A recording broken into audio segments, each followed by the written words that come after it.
The killing of the Petronas liquefied natural gas project in Canada means more LNG exports coming from production in British Columbia to the US, which isn't the greatest news for our country. And if you're one of those environmentalist types, it's not good news for emissions reductions either.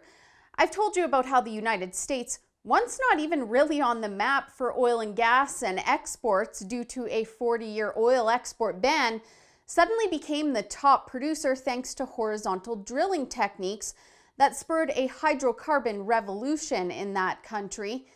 Thanks to the implementation of that technology, the US has now started to tap into their shale resources and develop plays that they never would have dreamed of. What's more is that they've lifted that ban and they're shipping LNG now. In other words, they've become our competition by ramping up production and taking over market space that we could easily fill. And because we have no pipeline access and projects continue to be shut down because of government stalls due to red tape and faux outrage from foreign paid eco-activists, we have no customers other than the US, and we're bringing conflict oil in from the Middle East to the parts of the country that aren't using Canadian oil because they don't have the infrastructure in place to receive it. Heck, we're even buying oil back from the States at this point. But the detriment of this red tape is starting to show.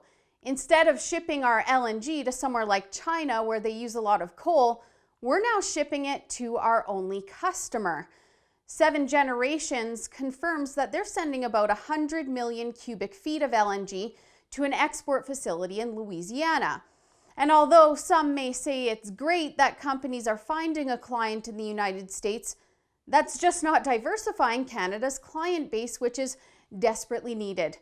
And the only way to get that done is to get pipelines built and LNG projects completed. So far, the count on those is 0. Consider that the US could become energy independent by 2026, according to this government report written up by the Energy Information Administration, which means that they won't need Canada to supply them with hydrocarbons for much longer. President Trump cutting red tape on oil and gas development will also undoubtedly speed that along, and we're actually helping them get there by providing cheap oil and natural gas supplies. Meanwhile, environmentalists are celebrating the cancellation of the Petronas project, where there's no doubt the new and anti-oil and gas development government in BC played a part in that decision. But the uninformed clearly have no idea what this means for emissions. China will continue to use more coal without more LNG available, which means they'll be missing out on using a cleaner form of energy by making the switch to natural gas, which can cut emissions up to 50%, a strategy the US has used. However you look at this, time is running out for Canada's oil and gas industry. We're seeing investments leave and projects being shut down, it seems like almost on a weekly basis. And if the government doesn't smarten up and get moving, we'll see this industry continue on its path to death.